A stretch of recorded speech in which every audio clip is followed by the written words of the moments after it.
हरि ओम। वंदे वाणी विनायको श्रीरामदूतं शरणं प्रपद्ये। ओम श्री परमात्मने नमः। मैं चर्चा कर रहा था यज्ञोपवीत की। उसके 2 ऑडियो बन चुके हैं, ये तीसरा है। यद्यपि इसके कई ऑडियो और भी बन सकते हैं, इतना विस्तृत विषय है, फिर भी अधिक से व्यक्ति कभी कभी वो उबाऊ हो जाता है, तो इसलिए इस तीसरे में हम इसको समराइज करने की कोशिश करेंगे। और आपने बहुत कुछ उसमें सुना, बहुत कुछ आपको पता भी है, केवल हम उसका स्मरण करा रहे हैं, कोई नई बात नहीं बता रहे हैं। और यदि नई बात भी लगे तो भी अच्छी बात है। ये जो यज्ञोपवीत जब होता है, तो जो यज्ञोपवीत जिस बच्चे का किया जाता है, यज्ञोपवीत करने जब जाता है, तो उसको शास्त्रीय भाषा में बोलते हैं माणवक। माणवक। और उसे बटु या ब्रह्मचारी भी कहा जाता है। इसके विषय में बहुत विचार हो चुका है। बहुत अधिक विस्तार से अगर आपको और अध्ययन करना है, जानकारी करना है, तो एक पुस्तक गीता प्रेस से प्रकाशित है, उसका नाम है शिखा सूत्र। वो PDF भी हमारे पास था, यदि मिल जाएगा तो हम प्रेषित कर देंगे पुनः। और एक पुस्तक दिल्ली से माधवाचार्य ने प्रकाशित की थी, शास्त्रार्थ महारथी माधवाचार्य। पुस्तक का नाम है क्यों। उसमें भी शिखा सूत्र के ऊपर बहुत विस्तार के साथ वर्णन किया गया है। और जितने भी धर्मशास्त्र या स्मृति ग्रंथ हैं, सब में चूंकि 16 संस्कारों में से एक प्रमुख संस्कार है यज्ञोपवीत, इसलिए यज्ञोपवीत का वर्णन लगभग हर जगह स्मृति ग्रंथों में मिल जाएगा। और श्रीमद् भागवत में, अन्य पुराणों में, धर्मशास्त्र विशेषांक एक गीता प्रेस से निकला था, उसमें। और इसके अलावा गीता प्रेस से एक पुस्तक प्रकाशित है, नित्य कर्म पूजा प्रकाश। बहुत उपयोगी पुस्तक है, कोई बहुत महंगी नहीं है, 40-50 रुपए की। इसको रखना चाहिए, लेना चाहिए, घर में रखना चाहिए। इसमें सब संस्कारों के बारे में और यज्ञोपवीत के बारे में भी मिल जाएगा। और इसके अतिरिक्त उसमें शौचाचार वगैरह भी है, कि जो यज्ञोपवीती है उसको किस तरह का जो है वो शौच करना चाहिए, किस तरह से पवित्र रहना चाहिए, कि लघु शंका जाए तो उसके बाद 6 कुल्ला करें, और कितनी किससे शुद्धि होती है, सब है। और रात्र में और पथ में है तो उसके आधे से भी शुद्धि मान ली जाती है। विस्तार के साथ पढ़ने के लिए उसमें आप जा सकते हैं, उसको ला सकते हैं। ऐसे ही गीता प्रेस से एक पुस्तक और प्रकाशित है, उसका नाम है संस्कार प्रकाश। और गायत्री के विषय में अगर बहुत अधिक जानकारी करनी है तो सर्वोत्तम ग्रंथ है आचार्य श्री राम शर्मा का गायत्री महाविज्ञान। और थोड़ा सा उन्होंने अपने कर्मकांड भास्कर नामक ग्रंथ में भी यज्ञोपवीत के बारे में जानकारी दी है। इसके अतिरिक्त उत्तर प्रदेश संस्कृत संस्थानम से पुस्तक प्रकाशित है, उस पुस्तक का नाम है पौरोहित्य कर्म प्रशिक्षक। और वहाँ पर भी इस संबंध में बहुत सारी जानकारी आपको मिल जाएगी। और इसके अलावा भी तमाम जनेऊ कराने वाली उपनयन संस्कार विधि, उपनयन संस्कार पद्धति, और ठाकुर प्रसाद और इलाहाबाद जाने कहाँ से प्रकाशित छोटी छोटी पुस्तकें मिल जाती। तो उसमें उसका महत्व और तो ये बहुत सारी बातें नहीं मिलती, लेकिन हाँ, यज्ञोपवीत कैसे कराया जाता है तो वो उसमें विधि विधान मिल जाता है। और अमूमन पंडित उन्हीं में से कोई एक पुस्तक ले लेते हैं और उसी से करा दिया करते हैं। लेकिन ये यज्ञोपवीत हमें धारण सबको करना चाहिए, जैसा कि मैं पहले कर चुका हूँ। कि जितने भी द्विज हैं उनको सबको धारण करना चाहिए। ये राम राज्य लाने के लिए आवश्यक है। राम राज्य में तुलसी ने वर्णन किया है कि सब नर करहीं परस्पर प्रीति। आज देखिए हर तरफ कलि प्रभाव विरोध चहोरा, हर तरफ लड़ाई झगड़ा है, लेकिन राम राज्य में सब नर करहीं परस्पर प्रीति, आपस में प्रेम। क्यों करते हैं प्रेम आपस में? उसका कारण है, इसलिए कर रहे हैं क्योंकि निज निज कर्म निरत श्रुति नीति। वेद शास्त्र नीति जो इनमें बताया गया है उसके अनुसार लोग कर्म करते हैं। और आज इसीलिए परस्पर वैरभाव है, क्योंकि निज निज कर्म निरत श्रुति नीति, श्रुति वेद विरुद्ध आचरण कर रहे हैं, उसको छोड़ रहे हैं, इसलिए ये पतन का कारण है। जो है चंद्रगुप्त मौर्य को सम्राट बनाने वाले चाणक्य ने भी अपने कौटिल्य अर्थशास्त्र में एक जगह कहा है कि व्यवस्थित आर्य मर्यादा कृतवर्णाश्रम स्थिति। जब तक इस देश में आर्य मर्यादाएं कायम रहेंगी, हमारी भारतीय परंपरा भारतीय संस्कृति कायम रहेगी। और व्यवस्थित आर्य मर्यादा कृतवर्णाश्रम स्थिति, और वेद धर्म के अनुसार वर्णाश्रम स्थिति मजबूत रहेगी। और रक्षितो ही त्रयी वेदा लोकाः, और जब तक कि यहाँ पर वेद त्रयी की रक्षा होती रहेगी, ऋग्वेद यजुर्वेद सामवेद आदि, तो प्रसीदति, इसका परिणाम क्या होगा? प्रसीदति नावसीदति, तब तक यह देश खुशहाल रहेगा, ये दुखी नहीं हो सकता। और जब जब हम जितनी जितनी मात्रा में हमने इसका उल्लंघन किया है, उतनी उतनी मात्रा में तब तब हमें इसका दंड प्राप्त हुआ। जनेऊ के बारे में बहुत सारी चीजें बताई गई, लंबाई कितनी होनी चाहिए, तो इस स्मृति ग्रंथों में बताया गया है आकटेश तत्प्रमाणम, यानी जो है वो कमर तक लंबा होना चाहिए। और जब आप 96 अंगुल का बनाएंगे तो कमर तक ही होगा, क्योंकि प्रत्येक व्यक्ति की अपनी लंबाई जो है वो 84 जो है होती अंगुल होती है। तो 96 में फिर उसके 3 हिस्से करेंगे, तो इस प्रकार से वो वहीं तक पहुंचता है। और हरी मिर्च जो होती है, तो हरी मिर्च के बराबर मोटा होना चाहिए, ऐसा भी इसका उल्लेख है। अस्तु, ये सारे नियम जो हैं, ये सब यज्ञोपवीत धारण करने वालों, जो यज्ञोपवीत धारण करते हैं उनको कहा जाता है उपवीति, और जो नहीं धारण करते हैं या जिन्हें धारण करने का अधिकार नहीं है उन्हें कहा जाता है अनुपवीति। ये सब शास्त्रीय शब्दावली है, खैर इसके चक्कर में हम नहीं पढ़ रहे हैं। तो यहाँ पर जो यज्ञोपवीत है वो मैंने पहले भी बताया कि जीवन पर्यंत धारण करना है, मरने के बाद ही उसको नहीं उतारते हैं। और जो केवल दंडी लोग जो है वो उतारते हैं, तो दंडी लोग उतारते तो उनके दंड में यज्ञोपवीत उनके संप्रदाय के अनुसार जो है वो निहित होते हैं।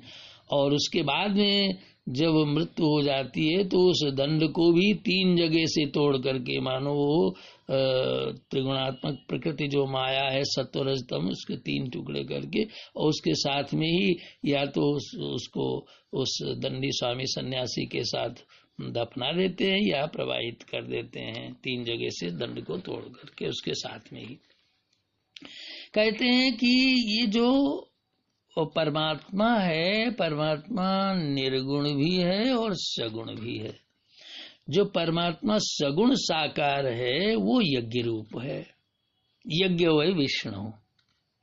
और जो निर्गुण निराकार है वो ब्रह्म उसको कहते हैं, सर्वम खलिदम ब्रह्म।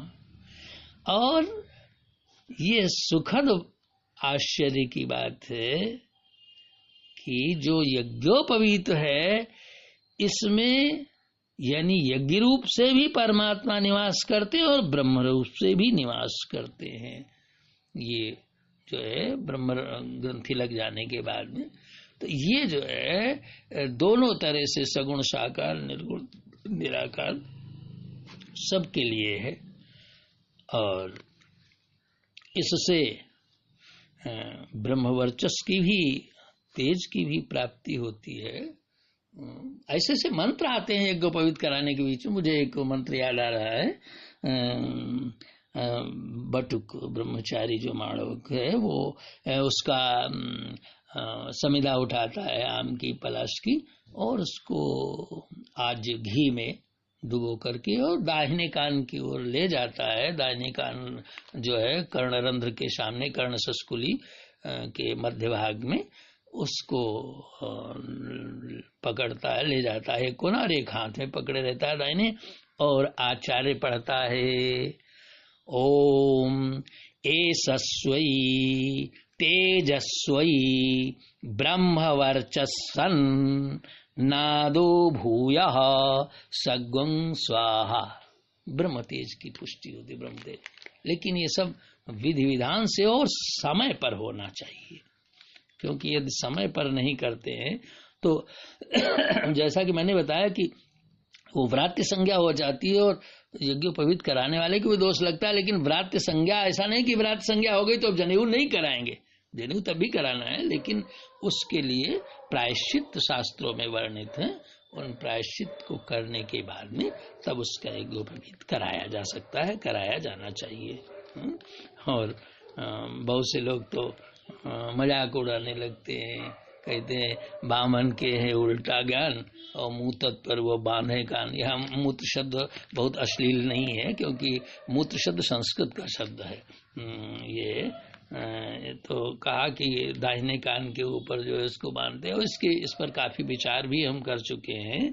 तो ये दाहिने कान में सब देवताओं का, इनका सबका निवास रहता है और इसलिए उसको वहां पर धारण करते हैं। ये जो ब्रह्मा विष्णु महेश तीन शक्तियां त्रिदेवता हैं, ये तीन देवता इन तीन सूत्रों में निवास करते हैं।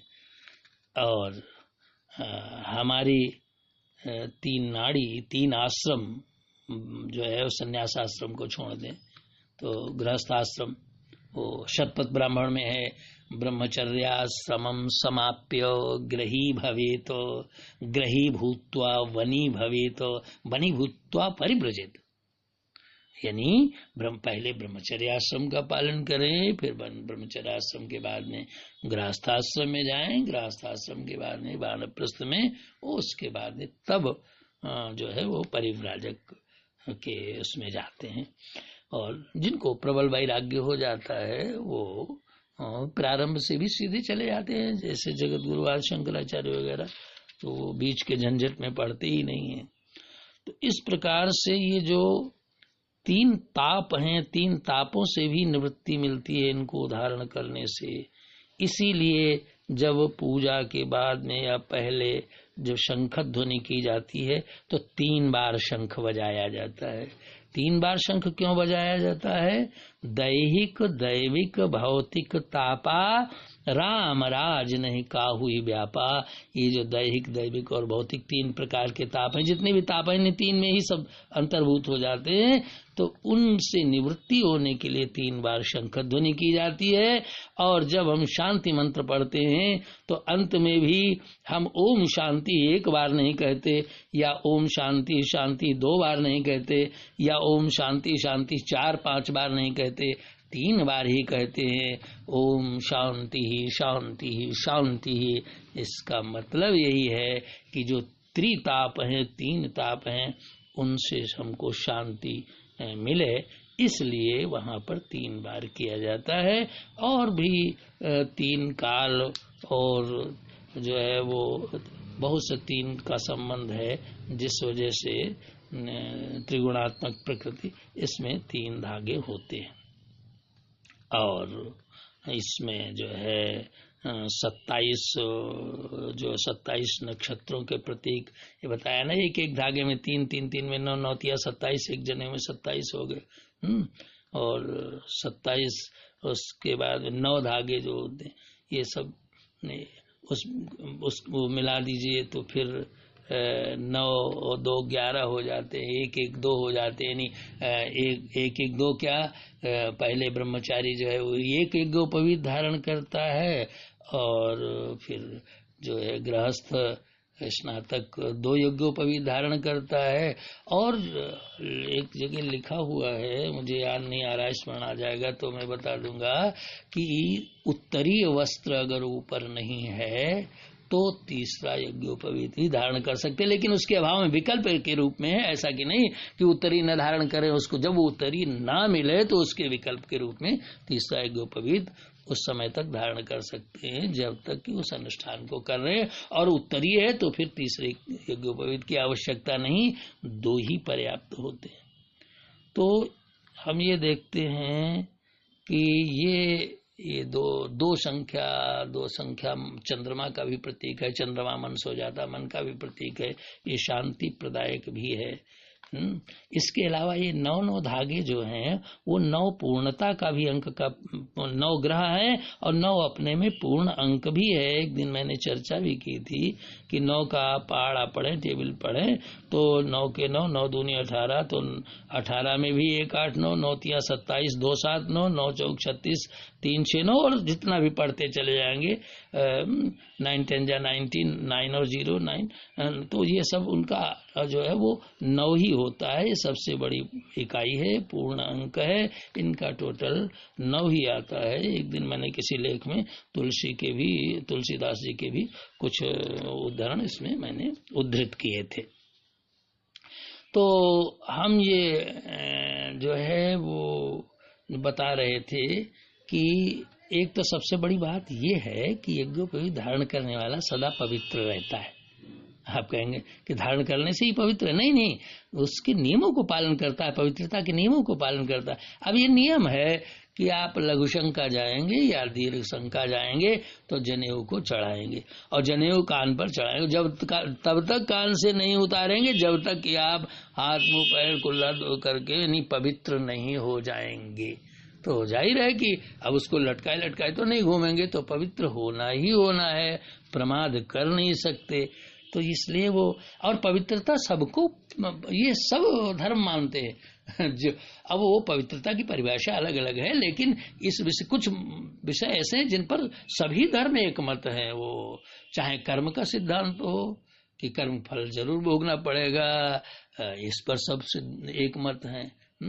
और गौतम बुद्ध से किसी ने पूछा क्या परमात्मा ईश्वर है? उन्होंने कहा ईश्वर नहीं है, और अगर है भी तो कर्मों के अनुसार फल देने के लिए बाध्य है। इसका मतलब है कि कर्म की थ्योरी को भी मानते हैं। जो इस्लाम है और क्रिश्चियनिटी है, ये भी कहते हैं मरने के बाद में हिसाब किताब कर्मों का होगा, ये होगा और उसके हिसाब से। तो ये कर्म की थ्योरी सब मानते हैं, वैसे ही पवित्रता के सिद्धांत को भी सब मानते हैं कि ईश्वर को पवित्रता परम प्रिय है।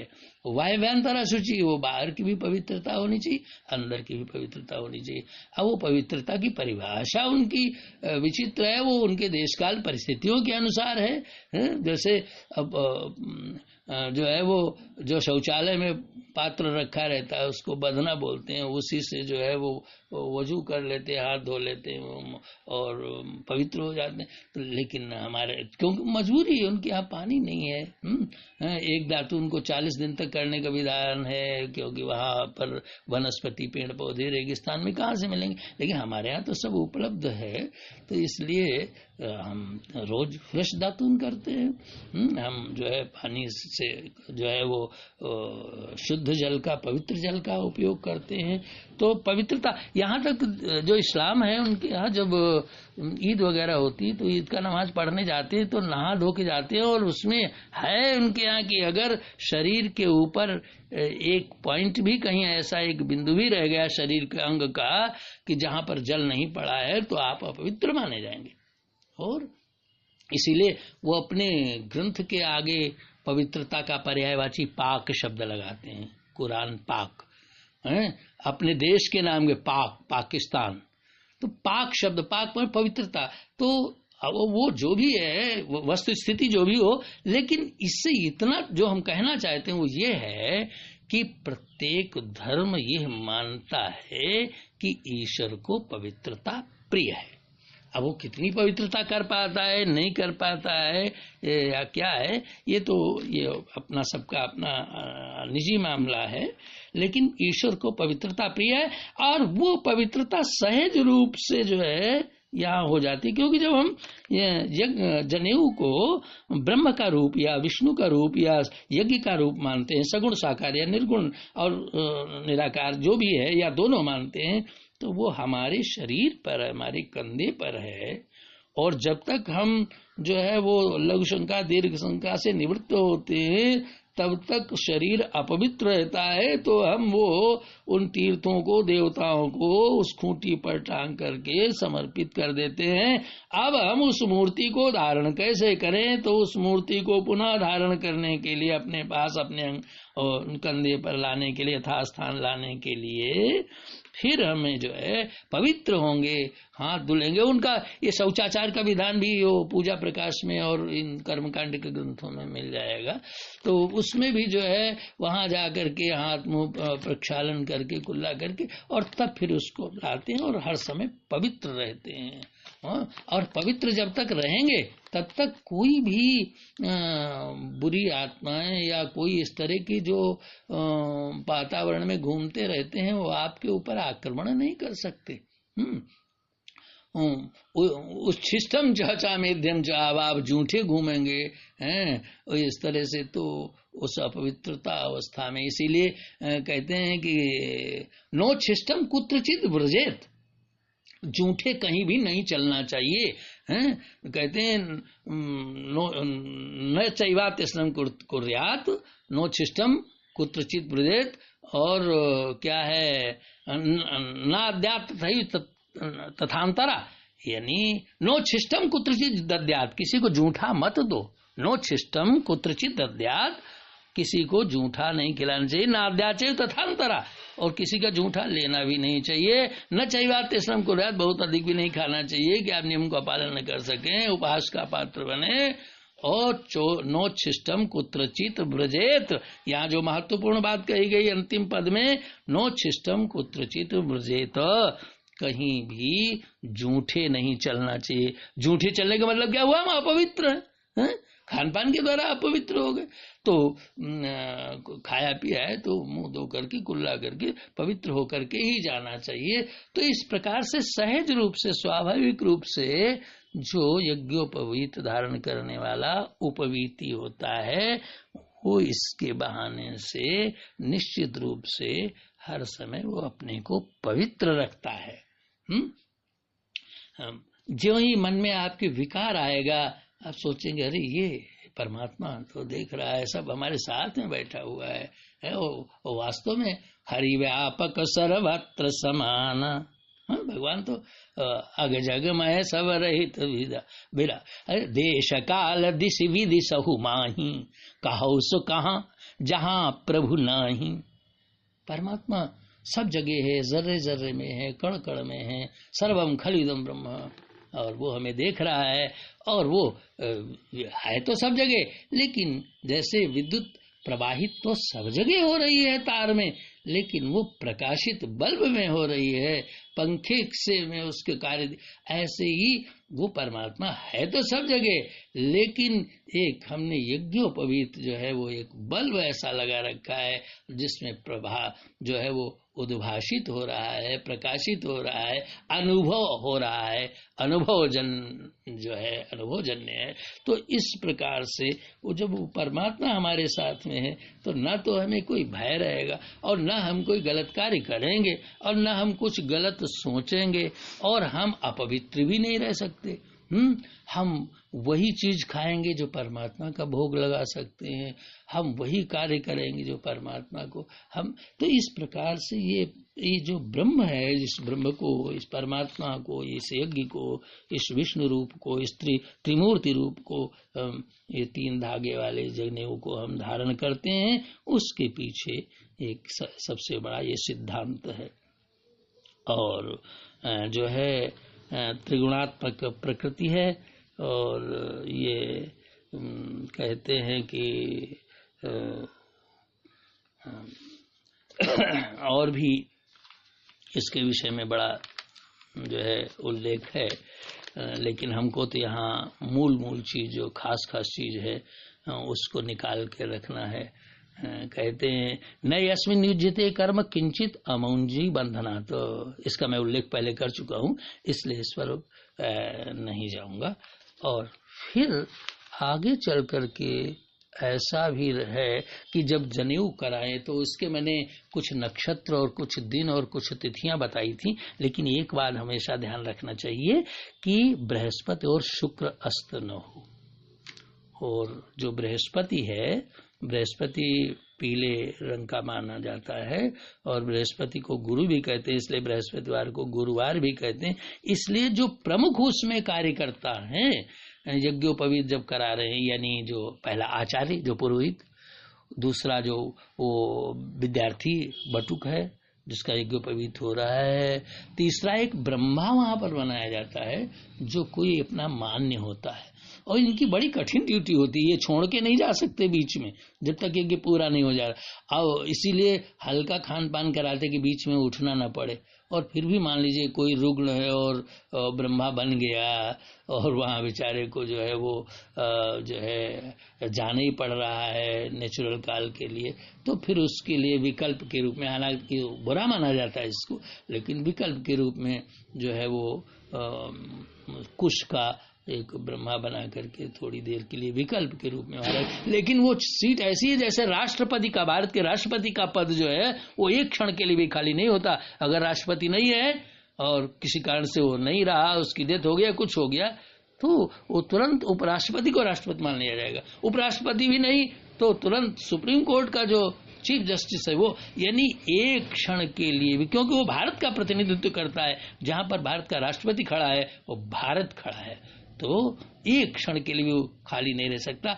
ऐसे ही ये पद जो यज्ञोपवीत जब जनेऊ होता है तो ब्रह्मा, इसीलिए ब्रह्मा, ऐसा मुझे कहीं लिखा तो नहीं दिखा, हो सकता है कहीं लिखा हो क्योंकि मैंने सब कुछ तो पढ़ा नहीं है, लेकिन गांव में ये देखा है कि जो ब्रह्मा मनाया जाता है तो ब्रह्मा का दक्षिणा जो है वो कुछ डबल ही देते हैं, क्योंकि उसकी बड़ी कठिन ड्यूटी होती है, उसको बैठे रहना पड़ता है पूरे समय तक, और आचार्य की जो है ये सब। लेकिन तो हमारा कहने के यहाँ पर मतलब ये है कि ये जो मुख्य लोग हैं और जो यज्ञोपवीत करा रहा है, कराने वाले जो है वो पहले तो पिता को अधिकार प्राप्त है शास्त्रों के अनुसार, पिता नहीं तो बाबा कराए, बाबा नहीं तो चाचा कराए, और चाचा नहीं तो फिर भाई कराए, भाई नहीं तो फिर जो है वो कोई सपिंडज कराए, सपिंडज नहीं तो गोत्र, इस तरह से उनका क्रम से अधिकार दिया गया है। तो ये जो 4 व्यक्ति हैं, इन 4 व्यक्तियों को पीत वस्त्र अवश्य, एक कम से कम पीत वस्त्र अवश्य धारण करना चाहिए। नहीं कुछ है तो आचार्य जी को, ब्रह्मा जी को एक पीला गमछा या रामनामी दुपट्टा या कुछ भी ओढ़ा देना चाहिए, क्योंकि इसका बृहस्पति से सीधा संबंध है।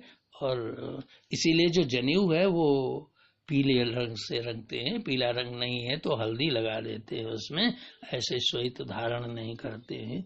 और ये जो अभी बता रहे थे कि उल्टा ज्ञान वाली बात, तो कहते हैं कि ये 7 प्रकार जो अंड वृद्धि के 7 कारण होते हैं, जिसमें से एक कारण मूत्रज अंड वृद्धि होता है, और जो जब दाहिने कान के ऊपर जनेऊ चढ़ाते हैं तो उससे उसमें रोकने में सहायता मिलती है उस रोग को। और 9 द्वारे पूर्व देही, इस शरीर में जो है 9 दरवाजे हैं, 9 इंद्रियां हैं, मुख 1, नासिका 2, आंख 2, कान 2, मूत्र द्वार 1, मल द्वार 1, टोटल 9 हो जाते हैं। तो ये सदा पवित्र रखें, ये 9 धागे हैं, ये सदा पवित्र रहने चाहिए, इसका संदेश हमको इनसे मिलता है। इसके अलावा 9 गुण परम पुनीत हैं, जिनका मैं जिक्र कर चुका हूँ गीता के आधार पर, पुनरावृत्ति नहीं करूंगा, ये हमारे स्वभाव में नहीं है, और भूल से हो जाए अलग बात। इसके अतिरिक्त 9धा भक्ति जो है, अर्चनम वंदनम दास्यम, श्रीमद् भागवत, अर्चनम वंदनम दास्यम सख्यम आत्मनिवेदनम, अर्चनम वंदनम दास्यम सख्यम आत्मनिवेदनम, श्रवणम कीर्तनम विष्णु, स्मरणम पाद सेवनम। इसको शबरी के प्रसंग में श्री रामचरितमानस में बड़े विस्तार के साथ में 9धा भक्ति का उल्लेख किया है कि 9 महाजिन के एक हुई, नारी पुरुष सचराचर कोई, आदि आदि। तो ये जो है वो 9धा भक्ति का भी दायित्व ये 9 धागे हमारे ऊपर डालते हैं कि हमको ये भी जो है भगवान की भक्ति में भी लीन रहना चाहिए। और ध्यान रखना चाहिए कि अनधिकारी को, ये अनधिकारी जो है उसको इसका गायत्री आदि का उच्चारण नहीं करना चाहिए, क्योंकि यथेंद्र शत्रु स्वरतो पराधत, जैसे इंद्र का शत्रु जो है वो एक स्वर के इंद्र को मारने के लिए करा रहा था और केवल जरा सा लहजा चेंज कर दिया, समास बदल गया और इंद्र को मरवाने के लिए कर रहा था, इंद्र को मारने के बजाय स्वयं मारा गया। यथेंद्र शत्रु स्वर तो अपराध, एक स्वर के अपराध से। तो ये इसीलिए अधिकारी अनधिकारी की पात्रता की बात कही गई। इस पर कल हम इस पर एक ऑडियो में हम बड़े विस्तार के साथ में विचार कर चुके। इतना ही नहीं, ऋग्वेद में देखिए, संसार का सबसे प्राचीन साहित्य, सबसे पुरानी किताब ऋग्वेद मानी जाती है, इसके पहले कोई नहीं। और ऋग्वेद में अगर आपको प्रमाण मिल जाए इसका तो फिर कहना ही क्या है। ऋग्वेद के 10वें मंडल में उसके 101 अध्याय में एक 4थे नंबर का मंत्र है, और वो मंत्र इस प्रकार से है कि देवा एतस्याम अवदंत पूर्वे सप्तऋषयः तपसे ये निषेदुः भीमाजन्याम ब्राह्मणेशोपनीता, ब्राह्मणस्योपनीता दुर्धाम दधति परमे व्योमन। यानी जो है तपस्वी ऋषि और देवता गणों ने कहा कि यज्ञोपवीत की शक्ति महान है। यह ऋग्वेद में लिखा है, जिसका भी मैंने उल्लेख किया। यह शक्ति शुद्ध चरित्र और कठिन कर्तव्य पालन की प्रेरणा देती है। इस यज्ञोपवीत को धारण करने से जीव जन को परम पद की प्राप्ति होती है। यानी ये जो है, इसके अलावा स्मार्टनेस भी इससे आती है। अग्रिम और यज्ञोपवीतम परम पवित्रम प्रजापति आयुष्यमग्रम, स्फूर्तिदायक भी है। आयुष्यम, आयु को भी देने वाला है। और इतना ही नहीं, बलमस्तु तेजा, बल भी देता है, तेज भी देता है। लेकिन ये तो यज्ञोपवीत धारण करने के मंत्र में है। इसकी क्या कहीं पुष्टि भी की गई है? हाँ, पुष्टि भी की गई है।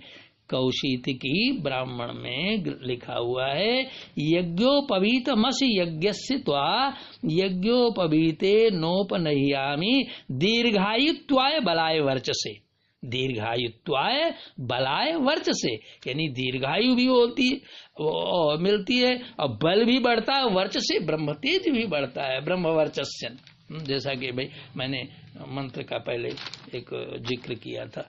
तो ये सब चीजें हैं। ये जो 3 धागे, इनका एक कारण और है। जो 3 मार्ग बताए गए हैं परमात्मा प्राप्ति के लिए, ज्ञान, कर्म और उपासना। हालांकि कुछ लोगों ने कहा शरणागति, लेकिन शरणागति कोई अलग से मार्ग नहीं है। शरणागति इन्हीं 3 में अंतर्निहित हो जाती है। यानी शरणागति है तो ज्ञान के लिए, शरणागति है तो कर्म के लिए, शरणागति है तो उपासना के लिए। तो ज्ञान, कर्म और उपासना, ये 3 ही मार्ग हैं ईश्वर प्राप्ति के।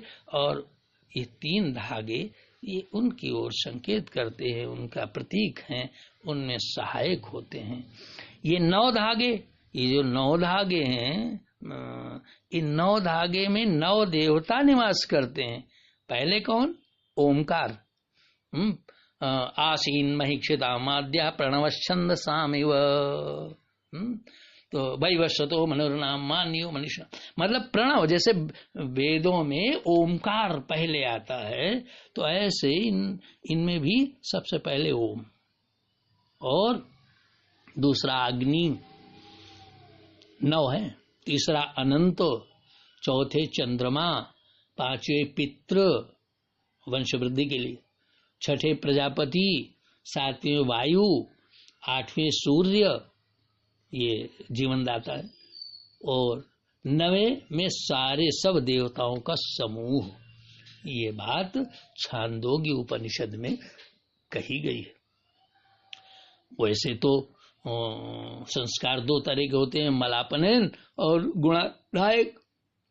ये जो गर्भ से पैदा होते हैं तो वो गंदगी दूर करने के लिए मलापनयन, जैसे क्या कहते हैं, मुंडन संस्कार, तो वो गबुहार बाल जो होते हैं जो गर्भ में थे, उनको अब चूड़ाकरण संस्कार या मुंडन संस्कार में उनको बनवा देते हैं। तो ये तो जो है वो मलापनयन, मल को दूर करने वाले। और कुछ संस्कार होते हैं गुणाधायक, जो हमारे लिए प्रोग्रेसिव होते हैं, उन्नति कारक होते हैं।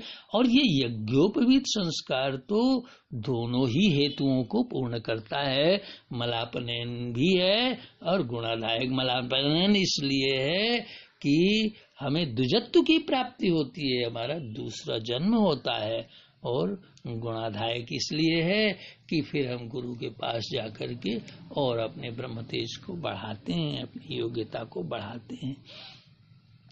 बड़े आश्चर्य की बात है, एक छोटी सी चिप का कमाल देखिए। SIM card, nano SIM card कितना बड़ा होता है, कितनी कमाल है उसमें। मेमोरी कार्ड कितना बड़ा होता है, कितना कमाल है।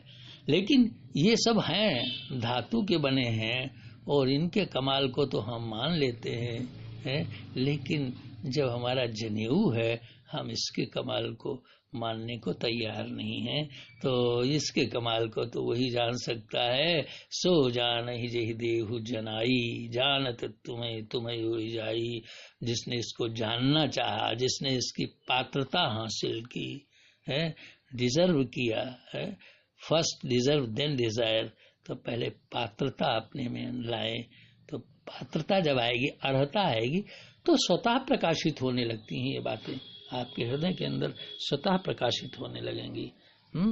और हम ये देखते हैं कि आज जो है आवश्यकता है पारस्पर प्रेम की, पारस्परिक प्रेम, जैसे कि बताया सब नर करे पर, लेकिन वो तभी संभव है जब हम अपने वैदिक रीति का अनुसरण करें। और ये सब हमको प्रारंभिक अवस्था चूंकि होती है, इसलिए उसमें ज्यादा नींव मजबूत हो तो मकान भी हो, और मकान आगे चल करके बड़ा मजबूत बना दे, नींव कमजोर है सब ढह जाएगा। इसलिए कहा यावत स्वस्थो ही देहोयम, जब तक ये शरीर स्वस्थ है, और यावन मृत्युश्च दूरतः, कुमारावस्था में शरीर एकदम जो है पुष्ट होता है, बलिष्ठ होता है, और फिर मृत्यु पर्यंत भी इसको धारण किया जाता है, नहीं छोड़ा जाता है। तो यावत स्वस्थो ही देहोयम, और यावत मृत्युश्च दूरतः, जब तक हमारा ये शरीर स्वस्थ है, जब तक हमारी मौत हमारे पास नहीं आती है, तावत आत्महितम कुर्यात्, तब तक हमको अपना आत्म कल्याण कर लेना चाहिए। क्योंकि प्राणांते किम करिष्यति, मरने के बाद क्या कर पाएगा, अर्थात कुछ नहीं कर सकता। तो मरने के बाद फिर दूसरे लोग चाहे जो कुछ करें, लेकिन व्यक्ति जो है वो कुछ नहीं कर सकता। इसलिए अपने जीवन काल में ही इन सब चीजों को कर लेना चाहिए।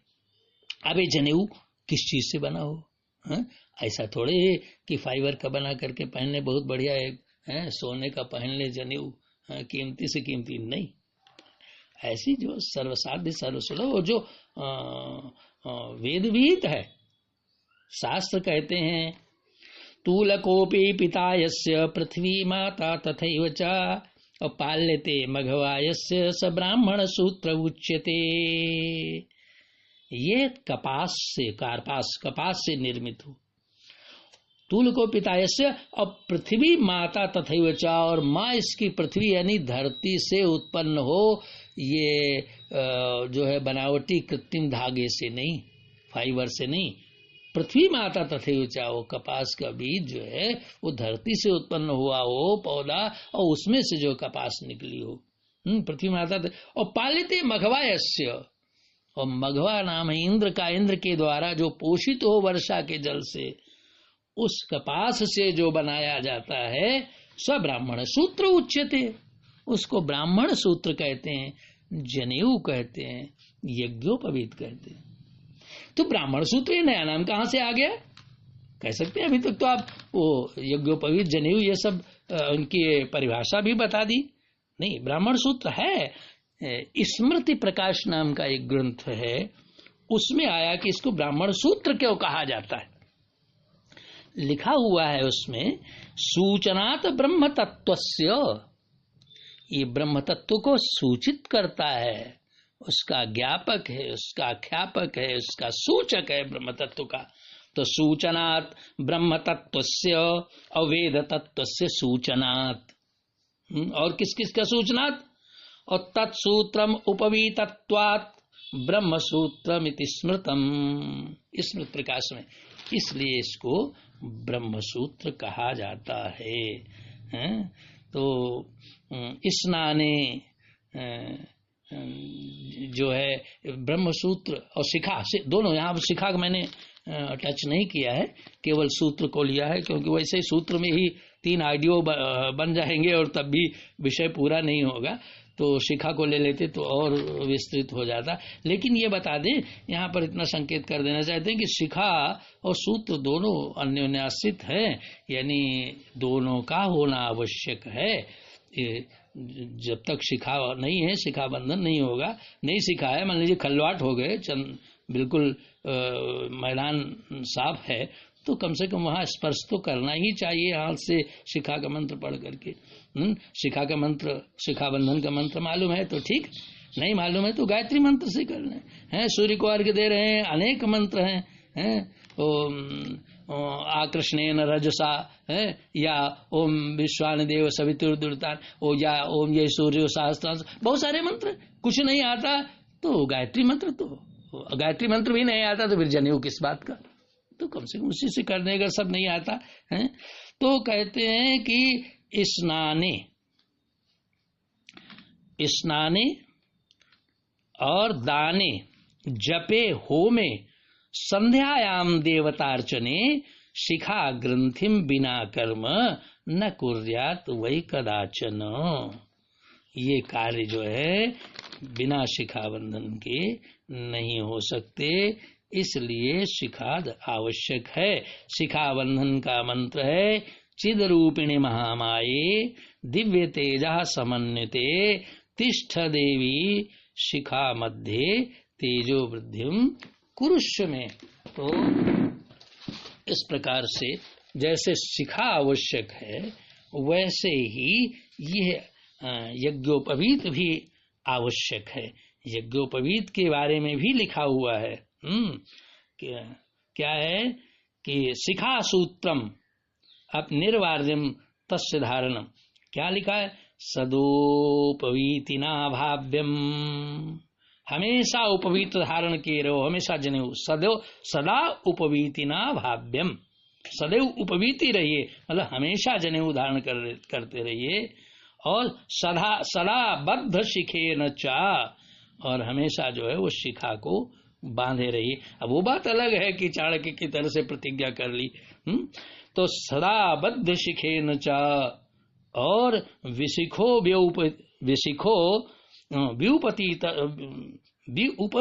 उपवीतश्च, जो विशिखा है, जो शिखा नहीं बांधता, जो वि उपवीति है यानी जो जनेऊ नहीं धारण करता, तो यत् करोति न तत्कृतम, वो जो कुछ भी करता है वो ना करने के बराबर है, बिल्कुल बेकार है।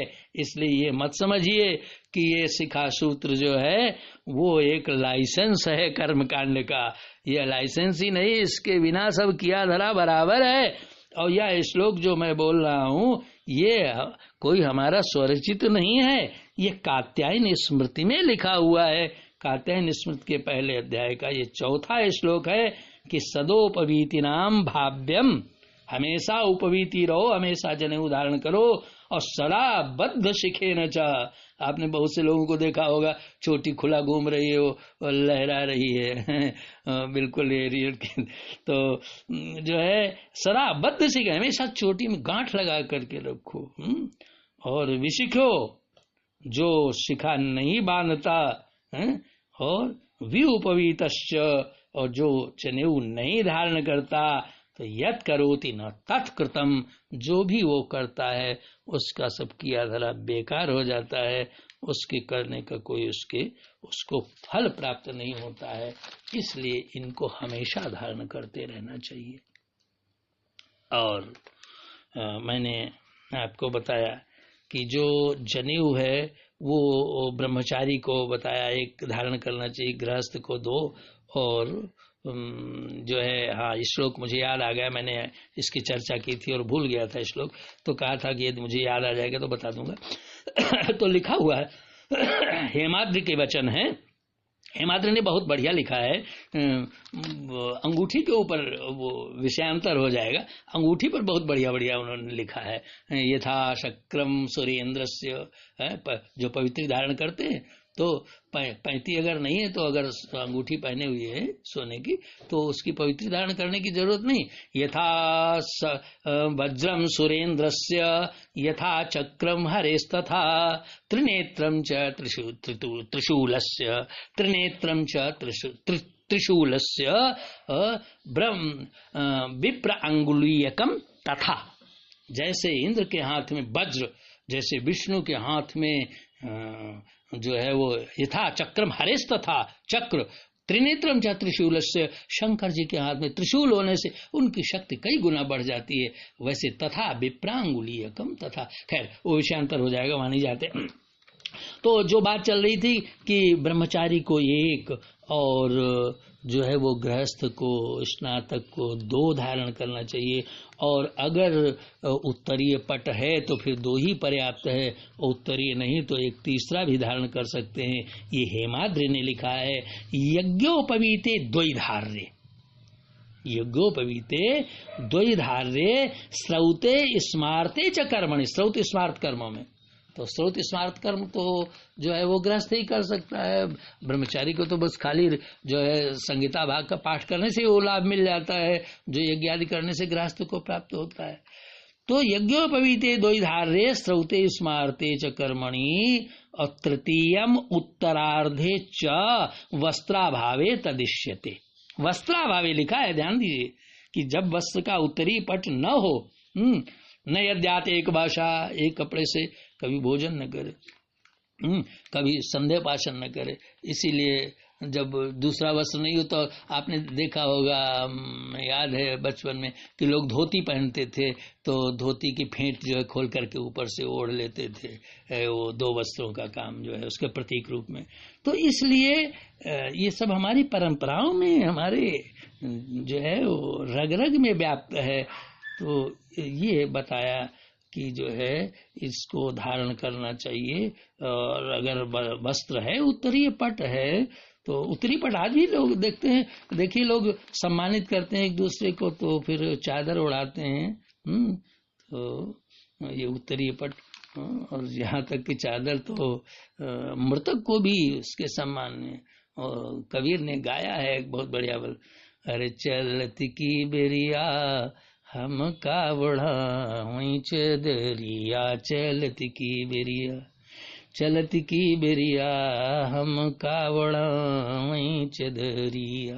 खैर, तो जो है जनेऊ की जो विधि है वो आपको पुस्तकों में मिल जाएगी, और उसको उससे मतलब भी आपको नहीं, आपको तो केवल जो है वो जनेऊ के बारे में जानना है। बाकी तो ये पंडित पुरोहित लोग जो कराते हैं वो जाने और जानकारी कर ले तो कोई गलत नहीं है। इसके लिए मैंने कुछ पुस्तकों का भी उल्लेख किया है। और ये जो 3 धागे होते हैं उनका एक कारण और है, प्रत्येक व्यक्ति के ऊपर 3 ऋण हैं, पितृ ऋण, ऋषि ऋण, निऋण।